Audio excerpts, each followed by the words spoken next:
She thought she had buried her husband and daughter 12 years ago. She mourned them. She rebuilt her life around their absence.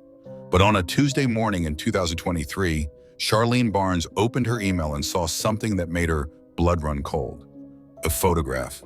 Daniel and Emily, alive, sitting at a cafe halfway across the world. The dead don't usually smile for cameras. This is the story of a father who chose escape over truth, a daughter who became collateral in someone else's lie, and a wife who spent over a decade mourning ghosts who were never really gone. What you're about to hear will challenge everything you think you know about grief, survival, and the lies we tell to protect the ones we love. It was 2011. The Barnes family lived in a quiet coastal town in Oregon, the kind of place where everyone knew your name and your business. Daniel Barnes was 42, an engineer at a mid-sized tech firm. His wife Charlene worked part-time at the local library. Their daughter Emily was 9 years old, bright-eyed and curious, the kind of kid who asked too many questions and never stopped moving. To the outside world, they were perfect. Daniel coached Emily's soccer team on weekends. Charlene hosted book clubs in their living room. Neighbors would later describe them as the family everyone wanted to be. But perfection is often just a mask we wear until we can't anymore. And Daniel Barnes was getting tired of wearing his. In the spring of that year, Daniel bought a used sailboat. He called it the Odyssey.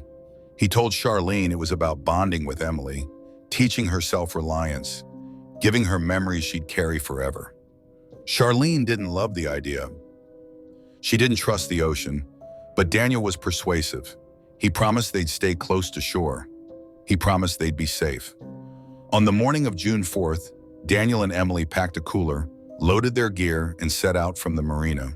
The weather was clear. The forecast predicted calm seas through the weekend.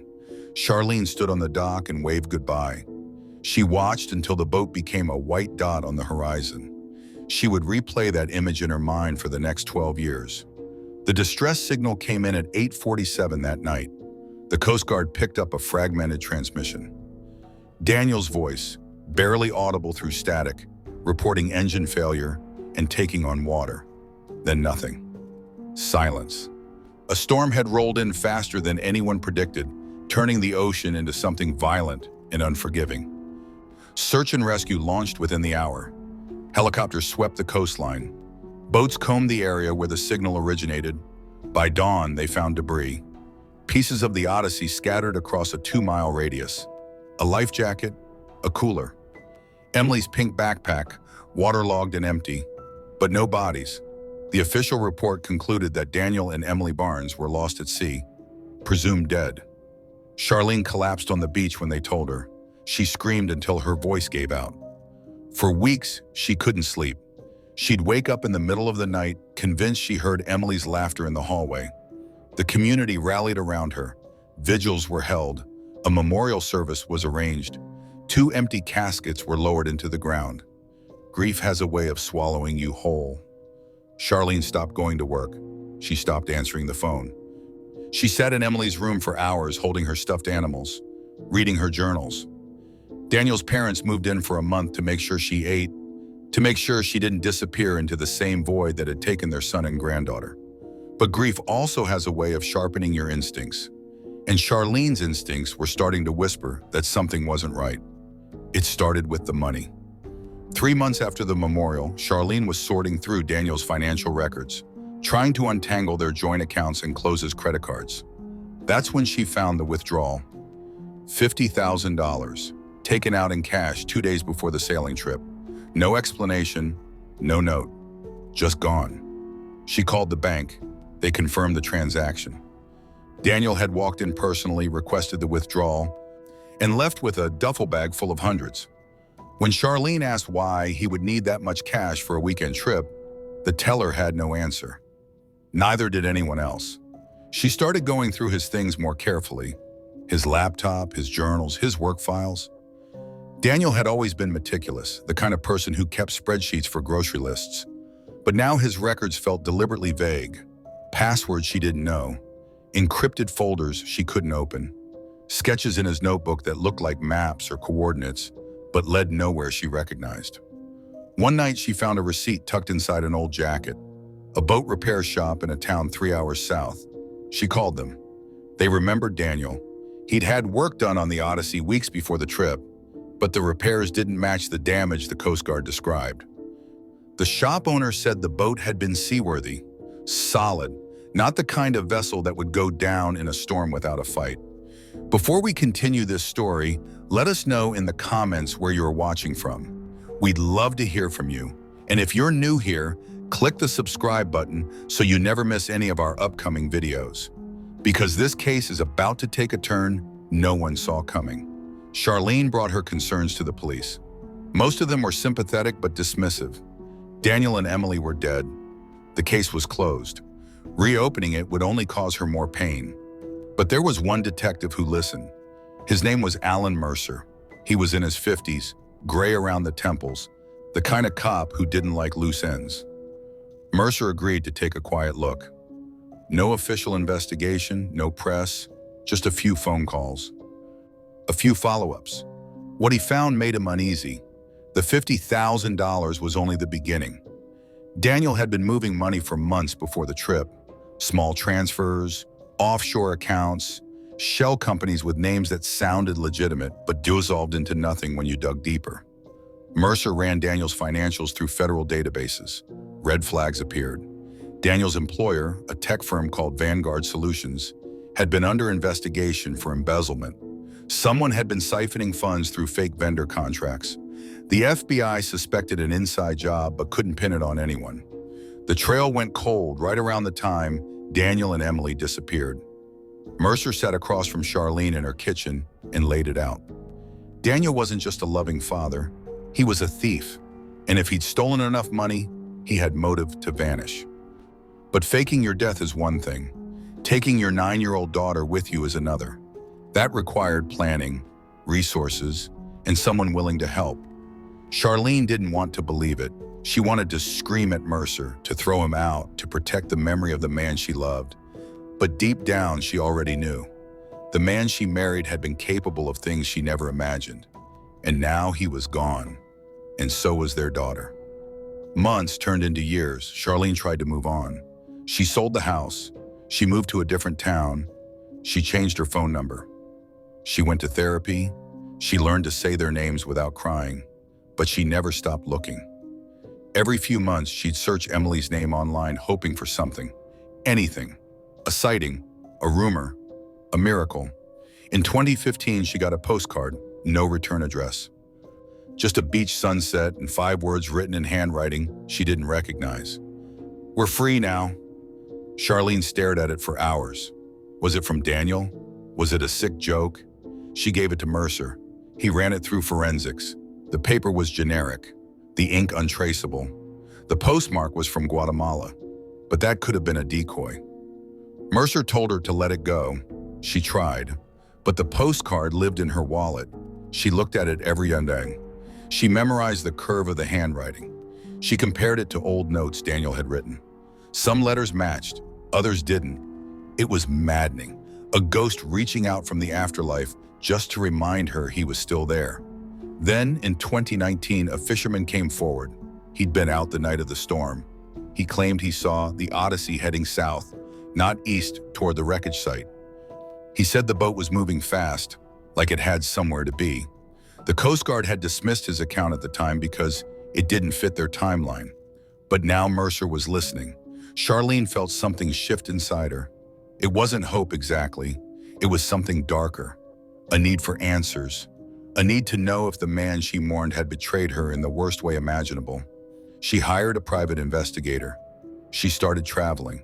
She followed every lead, no matter how thin. She became obsessed in a way that worried her friends and family. But she didn't care. She had to know. The breakthrough came in 23. Charlene was sitting in her apartment when her phone buzzed.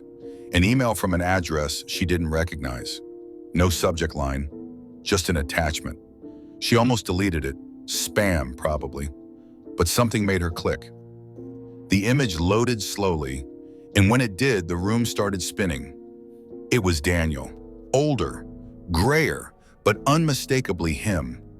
He was sitting at an outdoor cafe, coffee in hand, smiling at something off camera. And beside him was a young woman, 21, maybe 22. Dark hair pulled back, Emily's eyes, Emily's smile.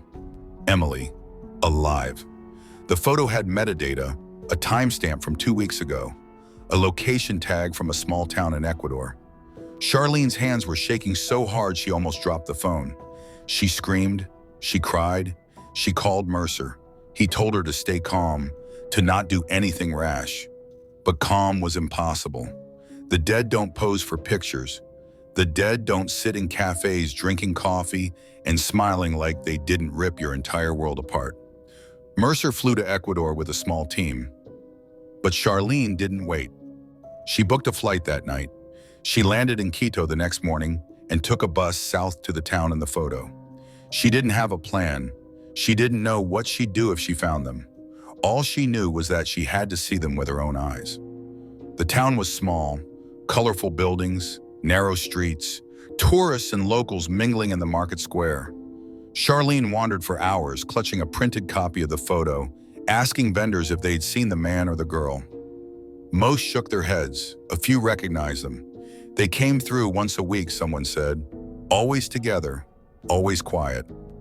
On the third day, Charlene saw her, Emily, walking out of a bookstore, a bag slung over her shoulder. She looked happy, relaxed. Charlene's heart stopped. She wanted to run to her, to grab her, to scream, but she couldn't move. She just stood there, frozen, watching her daughter walk away like a stranger. She followed at a distance. Emily led her to a small house on the edge of town. White walls, red tile roof, a garden in the front, and then Daniel stepped outside. He looked older, tired, but healthy, alive. He kissed Emily on the forehead and handed her something. They laughed about something Charlene couldn't hear. It was so normal, so mundane, like the last 12 years had never happened. Charlene waited until Emily went inside. Then she walked up to the door and knocked. Daniel answered. For a moment, they just stared at each other. His face went pale. His mouth opened, but no sound came out. And then Charlene said the only thing she could manage.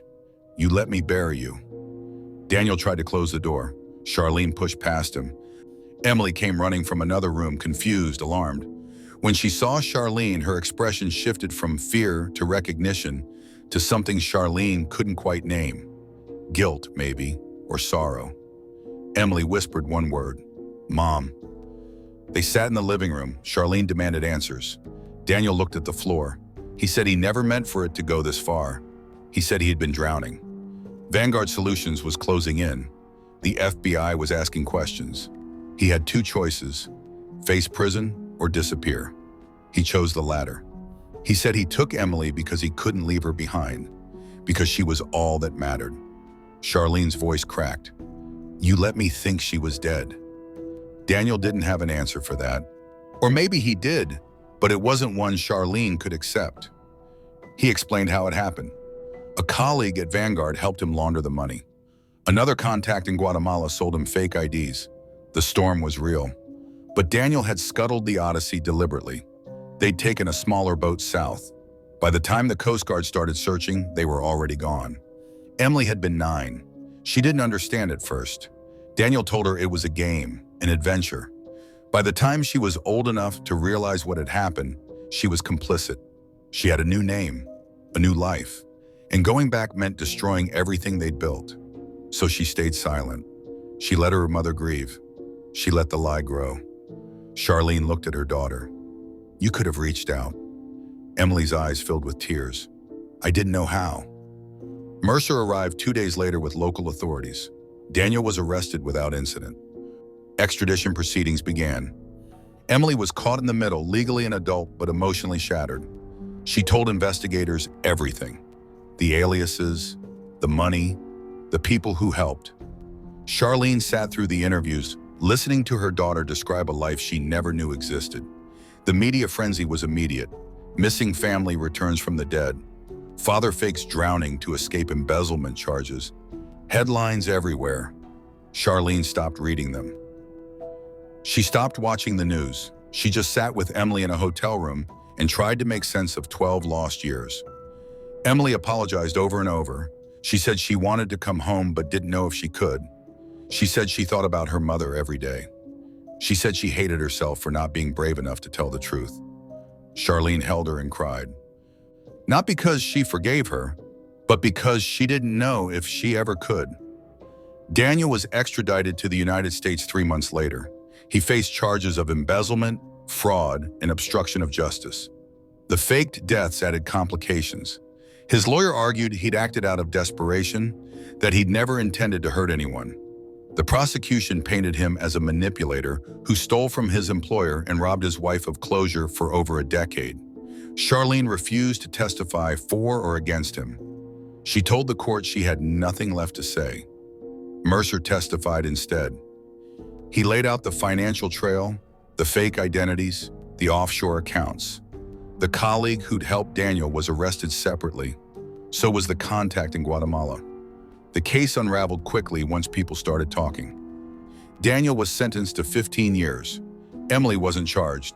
She'd been a minor when it started, a victim of her father's choices. But the guilt weighed on her anyway. She moved back to Oregon, tried to reconnect with relatives, tried to rebuild a relationship with her mother. It was slow, painful, full of silences neither knew how to fill. Charlene returned to her apartment. She looked at the empty caskets she'd buried 12 years ago and wondered what she was supposed to do with them now. Dig them up, leave them, pretend they never existed? Grief doesn't come with instructions, neither does resurrection. Mercer visited her a few months after the trial. He asked how she was doing. She told him she didn't know. Some days she was angry, some days she was relieved. Most days she was just numb. He told her that was normal. That healing wasn't linear, that she'd survived something most people couldn't imagine. She thanked him and closed the door. Years have passed since then. Charlene and Emily see each other occasionally. Holidays, birthdays. They talk on the phone more than they used to. It's not what it was, it never will be, but it's something. Emily finished college. She works at a nonprofit now, helping families navigate trauma. She says it's her way of making amends. Charlene doesn't argue with that. Daniel is still in prison. He writes letters. Charlene doesn't open them. Emily does sometimes. She doesn't talk about what they say. Charlene doesn't ask. Some doors are better left closed. Some truths don't need to be revisited. The past doesn't disappear just because you've made peace with it. It just becomes quieter, less demanding.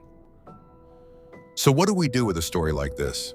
A father who chose escape over honesty, a daughter who lived half her life as someone else, a wife who mourned ghosts that were never really dead. There's no clean ending here. No justice that feels satisfying. No closure that doesn't come with conditions. The ocean keeps its secrets until it's ready to let them go. And sometimes what it gives back isn't what we expected. Sometimes it's worse. Sometimes it's a reflection of the lies we tell ourselves about the people we love, about the choices they make, about what we're willing to forgive. Charlene Barnes buried her husband and daughter twice. Once when she thought they were gone, and again when she learned they'd chosen to leave. Both times the grief was real. Both times it changed her. But only one of those times was a lie. Some truths don't stay buried, they drift, they wait. And when the tide finally turns, they wash ashore whether you're ready or not. We want to hear from you. If you were in Charlene's position, could you forgive? Would you let them back into your life? Or are some betrayals too deep to ever truly heal? Let us know in the comments. And if this story moved you, share it with someone who needs to hear it, because the hardest stories are often the ones we need to tell.